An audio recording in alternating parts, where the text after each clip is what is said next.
अभी हम पढ़ेंगे कंपोजिशन ऑफ द यूनिवर्स। उसमें डार्क एनर्जी के बारे में कल हम पढ़ रहे थे। Dark energy in 1929, Edward Hubble examined how the wavelength of light emitted by the distant galaxies shift toward the red end of the electromagnetic spectrum। ये मैंने बताया था कि हबल जो था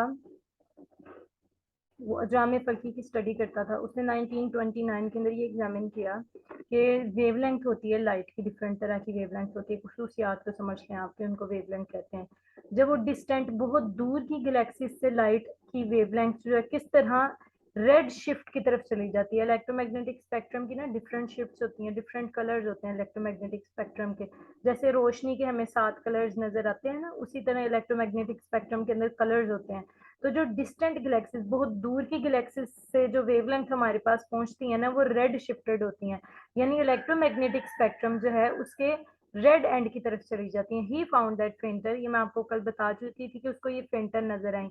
जितनी ज्यादा दूर की गैलेक्सी होगी उतनी ही ज्यादा larger degree of red shift होगी, यानी उतनी ही ज्यादा वो चीज आपको रेड शिफ्टेड नजर आएगी। क्लोजर गैलेक्सीज जो है वो आपको ज्यादा रेड शिफ्टेड नजर नहीं आएंगी। Hubble determined that this was because the universe itself is expanding। इससे हमें ये भी पता चला, इसी से रेड शिफ्टेड लाइट की वजह से, कि यूनिवर्स जो है वो एक्सपैंड कर रही है। Whenever there is empty spaces in the universe, more is forming every second। Empty spaces एक तो आपको नजर आ रही हैं, दूसरा हर लम्हे ये बन भी रही हैं। Dark energy is some kind of energy intrinsic to empty spaces, ये एम्प्टी स्पेसेस के अंदर होती है। फीचर ऑफ डार्क एनर्जी क्या है? It makes up approximately 68% of the universe and appears to be associated with the weak human space. ये मैं पढ़ा चुकी हूँ आपको।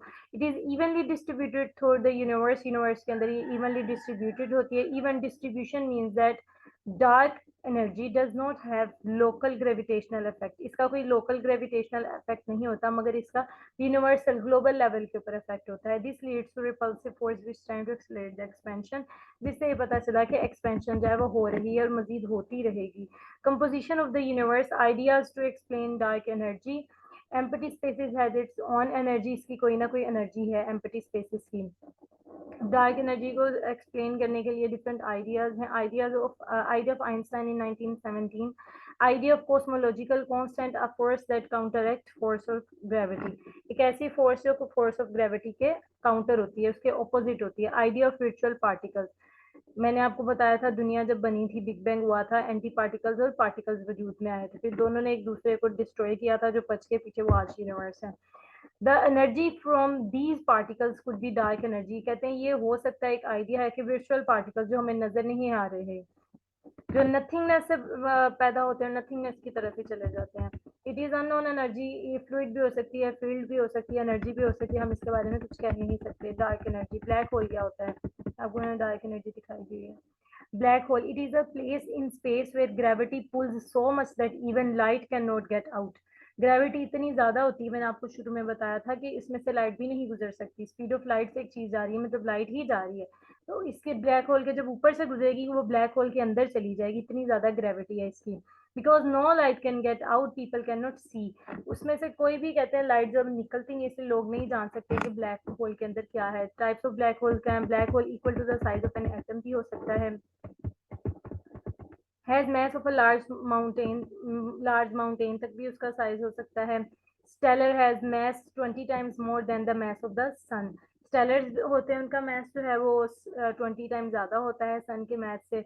सुपर मैसिव भी हो सकते हैं, 1 मिलियन सन्स टुगेदर। और सिंगुलैरिटी, ये अभी इसके डिफरेंट काइंड्स बताई हुई हैं, टाइप्स बताई हुई हैं कि इस तरह के ब्लैक होल्स हो सकते हैं, meaning they can be of singularity, super massiveness and stellar or black hole equal to the size of an atom also exist.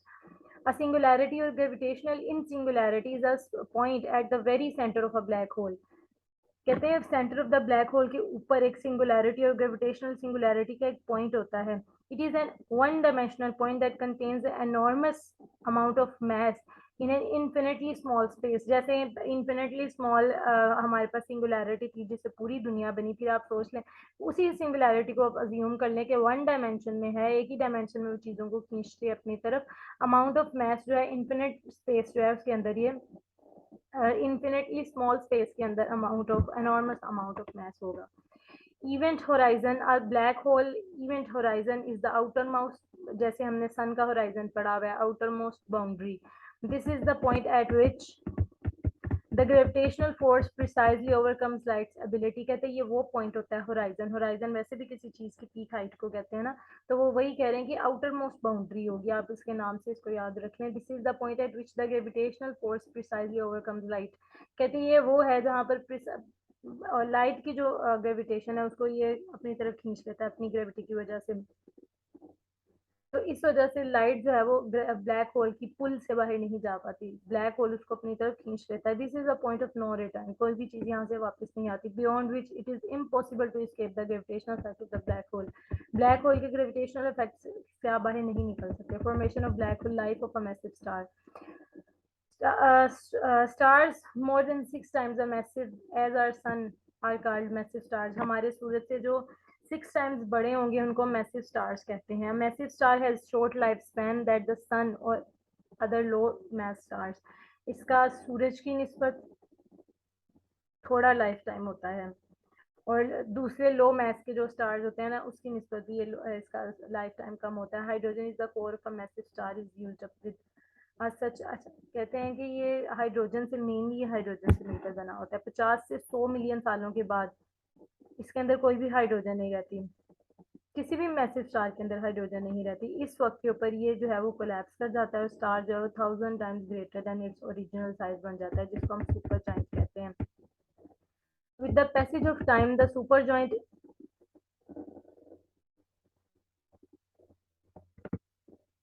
become so dense that it cannot bear the pressure of outer layers।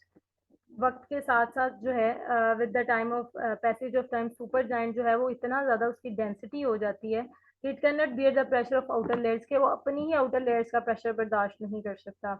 The outer layers crash inward, वो अंदर की तरफ आती हैं, crash हो जाती हैं with a tremendous explosion होती है जिसको हम कहते हैं supernova. At the time of supernova, the light of the star becomes much more than all other stars of the galaxy। उस खास लम्हे के ऊपर इस स्टार की जो लाइट होती है, इस स्टार की जो रोशनी होती है वो दूसरे गैलेक्सी के अंदर दूसरे स्टार जो है उसकी निस्बत बहुत ज्यादा हो जाती है। Great shells of gases fly of, वही जब चीज टूटती है तो उसमें से शेल्स भी निकलते हैं, उसके टुकड़े भी निकलते हैं, वो फ्लाई ऑफ स्टार से दूर चले जाते हैं। Only the tiny core of the star remains left, सिर्फ कोर वाला हिस्सा जो है ना वो बच जाता है। This core contains only neutrons, इसके अंदर पाए जाते हैं, so it is called a neutron star, इसको फिर हम न्यूट्रॉन स्टार कहते हैं। आप ये देख लें कि हमने कहाँ से स्टार्ट किया था, हमने मैसिव स्टार जो है वहां से स्टार्ट किया था जो सूरज से 6 टाइम्स ग्रेटर होते हैं। उसके बाद हमने देखा सुपर जाइंट्स बन गए,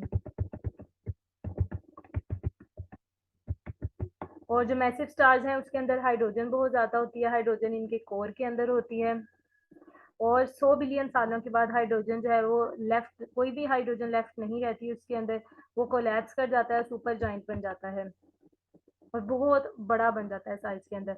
फिर पैसेज ऑफ टाइम के साथ साथ ये जाइंट जो है ये डेंसर हो जाता है, अपने ही पार्ट को होल्ड नहीं कर पाता और एक्सप्लोड कर जाता है, फिर ये सुपरनोवा बन जाता है।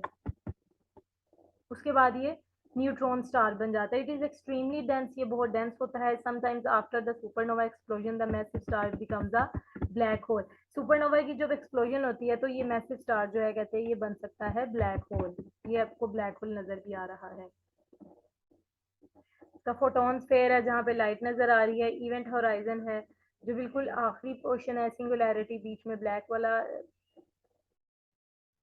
रिलेटिविस्टिक जेट आपको दिखाया गया है जो ऊपर की तरफ निकल रहा है, एक्सेलरेटेड डिस्क दिखाई गई है। A black hole is so dense that nothing can escape from it due to its very strong gravity. Even light cannot escape from a black hole and it is no more glowing। और ये glow नहीं करता black hole जो है, अंदर light जाती है कोई बाहर नहीं आती, कुछ आपको नजर नहीं आता लाइट कहाँ गई। In fact the black whole is the last stage of the life cycle of a massive star. Massive star की जो लाइफ साइकिल है ना उसका आखिरी हिस्सा होता है black whole. What could be inside the black hole? The question may rise in all of you heart or mind, because the event horizon and the singularity there is nothing but empty space। Event horizon के अंदर कुछ भी नहीं होता, सिर्फ empty space होती है, subjected to tremendous strong gravitational field उसकी, क्योंकि वो बहुत ज्यादा सिंगुलैरिटी है ना, सिंगुलैरिटी के अंदर ग्रेविटी बहुत ज्यादा होती है, वो चाहती है कि वो बाहर निकले। Once the hydrogen from the collapse star went in, इसके अंदर हाइड्रोजन जाती है।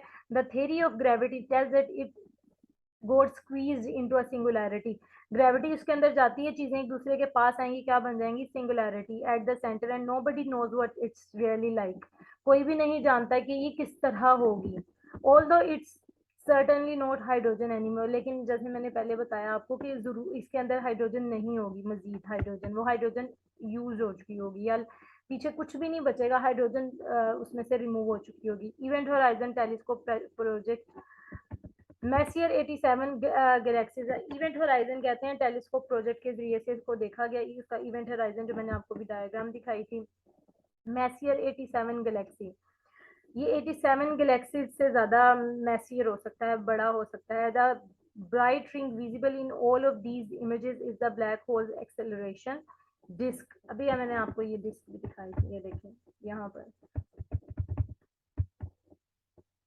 ये जो इर्द गिर्द ग्रीन ग्रीन सी डिस्क है ना, एक्सेलरेशन डिस्क, उसकी बात कर रहे हैं। The brighter ring visible in all of these images is the black hole acceleration disk, where gas being sucked toward the center gets heated until it begins to glow. Gas जो है acceleration हो रही होती है और gas जो है centre की तरफ जा रही होती है, जिसकी वजह से सेंटर जो है वो हीटअप हो जाता है और ग्लो करना शुरू कर देता है। ये इन्होंने हबल कांस्टेंट आएगा नीचे दिखा रहा है, EHT कंस्ट्रक्शन हो रही है उसकी, ये सिमुलेशन दिखाई हुई है उसकी। गैलेक्सी क्या होती है, इट इज द फंडामेंटल, ये पेपर में क्वेश्चन भी आता है, इट इज द डायग्राम जो है गैलेक्सी की आपने जरूर बनानी है, वरना इंटरनेट से देख के भी आप ये देखेंगे नीचे भी है, SASBSC स्पाइरल और डिफरेंट शेप्स की।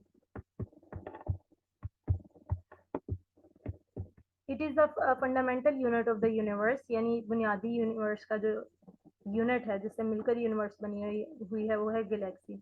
It is compose of hundreds of thousands of stars with gas and dust, इसके अंदर hundred of thousand of stars होते हैं, गैस होती है और डस्ट होती है। इसकी क्लासिफिकेशन होती है, एलिप्टिकल गैलेक्सीज भी होती हैं, यानी चिपकी हुई galaxies. Most abundant type of galaxies यही होती हैं, बिकॉज ऑफ देयर एज और डिम क्वालिटीज, ये बहुत डिम होती है और इनकी एज की वजह से they are frequently outshone by younger brighter collection of the stars.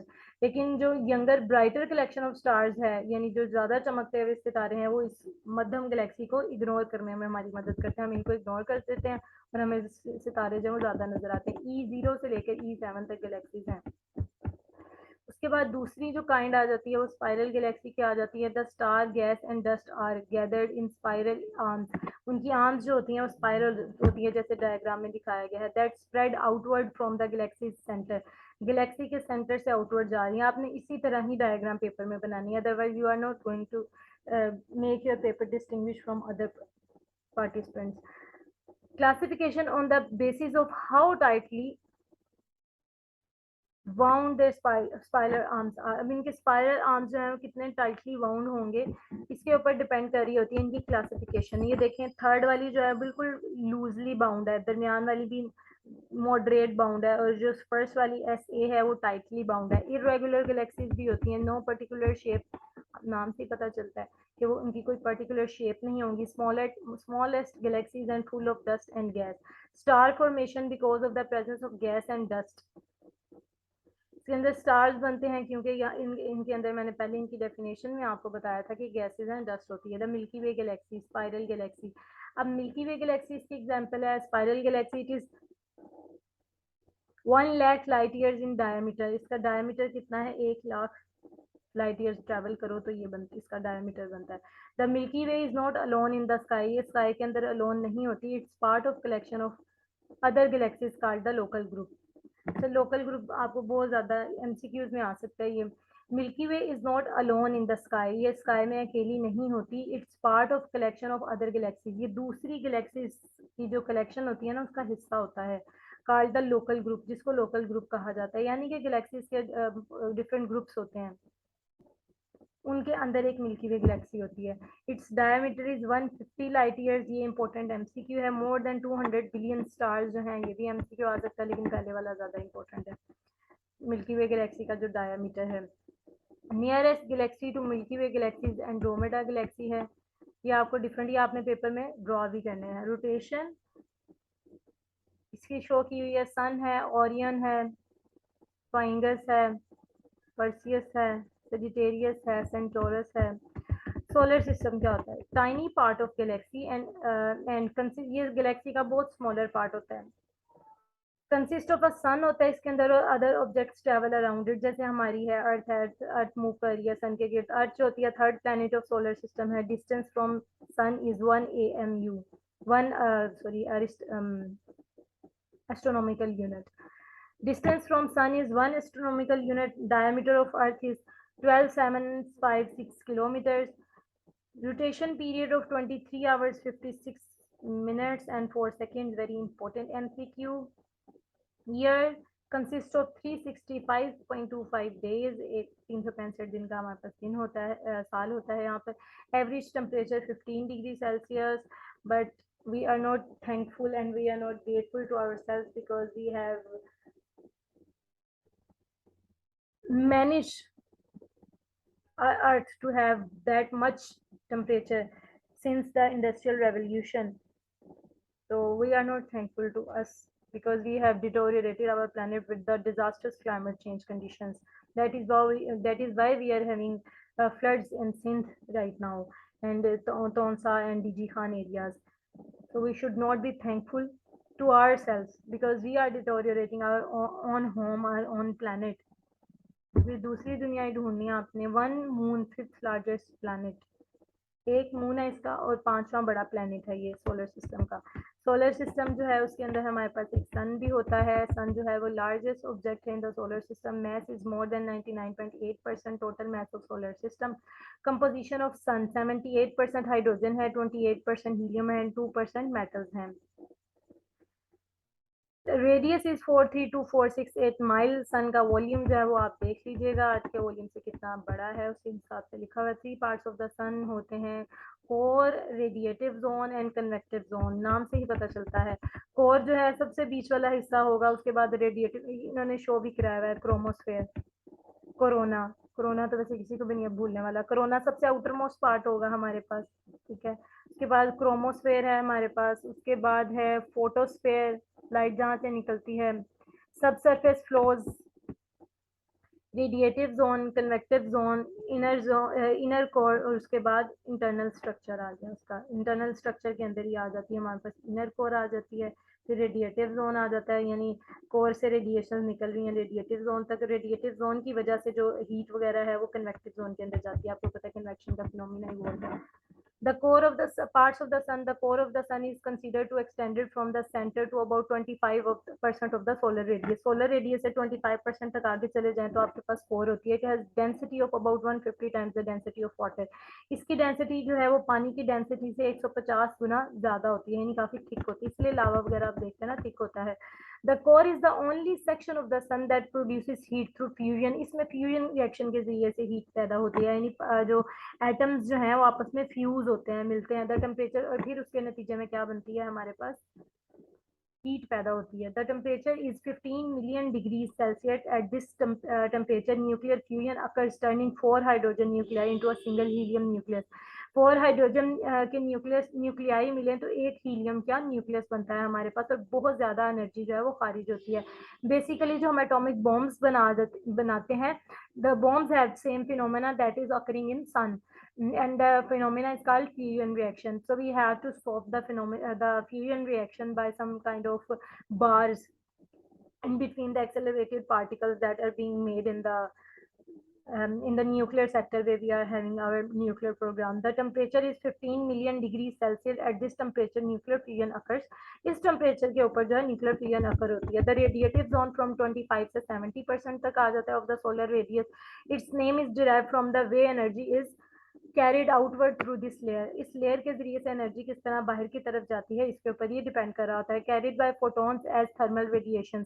इसमें फोटॉन्स, फोटोन नाम से पता चलता है कि ये लाइट, फोटो मतलब लाइट, लाइट से के पैकेट्स होते हैं ये, ठीक है। थर्मल रेडिएशन, इनके अंदर कोई ना कोई हीट भी होती है लाइट के अंदर। आप जब बिजली के बल्ब को छूते हैं तो वो बहुत गर्म होता है, इसका मतलब फोटॉन्स जो उसके अंदर होते हैं वो इलेक्ट्रॉन्स और फोटॉन्स ही होते हैं ना उसके अंदर। फोटॉन्स जो होते हैं वो थर्मल रेडिएशन को शो करते हैं, यानी हीट की वजह से वहां पर रेडिएशन होती हैं। इसी वजह से एनर्जी जो है वो आउटवर्ड थ्रू दिस लेयर बाहर की तरफ जा रही होती है। दिस रेडिएट, नाम ही रेडिएशन है ना, रेडिएशन बाहर की तरफ खारिज हो रही है दूसरे जोन की तरफ। The radiative material is hot and dense enough that thermal radiation transfer the intense heat of the core outward. वो कहते हैं ये रेडिएशन मटेरियल जो होता है बहुत ज्यादा हॉट होता है, बहुत ज्यादा डेंस होता है, इतना डेंस होता है कि ट्रांसफर कर देता है अपनी हीट को आउटवर्ड कोर के बाहर की तरफ की parts of the sun. The third part of the solar interior is named the convective और convection zone. It is also named after the dominant mode of energy flow in this layer. इस layer के अंदर convection के जरिए से energy flow होता होगा। Heat move through upward convection के जरिए से अपवर्ड ऊपर की तरफ जो है कन्वेक्शन हो रही होती है। कन्वेक्शन यही है कि आप हीटर के पास बैठे हैं, आप हीटर के ऊपर नहीं बैठे होते, आप हीटर के पास बैठे हैं, तो आपको जो हीट मिलती है वो कन्वेक्शन के जरिए से मिलती है। द इवन के सन की रेज जो है वो आपको रेडिएशन के जरिए से मिलती हैं, और आप एक कमरे के अंदर बैठे हुए हैं, आप रेडिएशन बाहर पड़ रही है, तो आप अंदर जो थोड़ा बहुत हीट महसूस करेंगे वो कन्वेक्शन से होती है। लेकिन इसकी बेस्ट एग्जांपल वही है जो मैंने हीटर वाली आपको दी है। The convection plasma is not dense. अब ये कन्वेक्टिव जोन के अंदर प्लाज्मा डेंस नहीं होता, और हमने रेडिएटिव जोन के अंदर पढ़ा था कि प्लाज्मा डेंस होता है, हॉट होता है। लेकिन यहाँ पर जो प्लाज्मा है वो इतना डेंस और इतना हॉट नहीं हो सकता कि ट्रांसफर कर दे हीट को एक्सटीरियर, मतलब बाहर की तरफ, इंटीरियर आउटवर्ड थ्रू रेडिएशन के जरिए से उसको बाहर निकाल दे, क्योंकि यहाँ रेडिएशन का फिनोमिना ही नहीं ना हो रहा है, यहाँ पर हो ही कन्वेक्शन का फिनोमिना रहा है, इसलिए ये अपनी हीट को बाहर की तरफ फ्लो नहीं करा सकता। As a result thermal convection यहाँ पे अकर होगी। Convection is an energy transport by physical motion of hot material. Hot material जो है वो फिजिकली मूव करता है। The hot gas rises and gives up heat to the surrounding cooling area. जो आप कूल्ड, आप ठंडे जो हैं वो बाहर बैठे हुए हैं और आपके पास हीटर है, तो वो आपको क्या कर देगा, the cool gas sinks, gas जो होगी वो खुद सिंक हो जाएगी और अगले को क्या दे देगी, heat. Atmosphere of the sun, photosphere होती है उसके अंदर, this is lower atmosphere of the sun and the part we see temperature is 5800,000। Chromosphere हमारे पास होता है। फोटोस्फेयर तो आपको पता चल गया ना कि वो पार्ट है जिसके अंदर टेम्परेचर 5800,000 होता है। क्रोमोस्फेयर जो है 2000 किलोमीटर तक होता है। डिक्लेयर होती है। Its name come from the Greek root chroma means colour. Chromatography भी हम पढ़ते थे ना केमिस्ट्री में, तो ये वही है, chroma mean colour. For it appears bright red when view during a solar eclipse. जब होता है सूरज ग्रहण लगता है तो ये लाल रंग की नजर आती है। थिन ट्रांजिशन रीजन, बहुत छोटा सा एक रीजन होता है ट्रांजिशन, जिसमें चीज बदल रही होती है एक से दूसरे की तरफ। वेयर टेम्परेचर राइज शार्पली, जहाँ टेम्परेचर है वो शार्पली राइज कर जाता है। Separates the chromosphere from the vast corona above. ये क्रोमोस्फेयर को अपने ऊपर जो कोरोना होता है उससे जुदा करता है। कोरोना अब क्या है, the upper most portion of the sun's atmosphere is called the corona. मैंने आपको बताया था सबसे बाहर वाला आपको कभी भी नहीं भूलेगा। And surprisingly much hotter than sun surface. Sun की सरफेस की निस्बत ये, यानी फोटोस्फेयर की निस्बत कोरोना जो है वो ज्यादा होटर होता है, अनयूजुअल है। Sun spots are cool dark patches on the sun surface. के ऊपर कूल डार्क पैचेस होते हैं, दाग नजर आएंगे, जैसे कहते हैं ना चांद के ऊपर भी दाग होते हैं, तो सूरज के ऊपर भी दाग हैं। They are caused by disturbances in the sun's magnetic field which make them cooler than the surrounding area. इसकी जो इनको जो ठंडा बनाते हैं वो ये चीज़ है कि इनकी मैग्नेटिक फील्ड डिस्टर्ब हो चुकी होती है। तो पास पेपर में जो क्वेश्चन आ चुके हैं हमारे पास है, एज ऑफ द यूनिवर्स जो है उसको, उसके मेथड्स बताएं कि उसको, उसकी एस्टिमेशन किस तरह की जा सकती है। डिस्क्राइब करें जी बिग बैंग थ्योरी क्या है। व्हाट इज गैलेक्सी हम पढ़ चुके हैं। Earth belongs to which galaxy, Milky Way हम पढ़ चुके हैं। Explain the term dark energy and dark matter 2018 के अंदर आया। Term black hole, what's expected inside it, that is what I have already explained. Important features of sun and structure of the sun, I am done with that. चलें जी।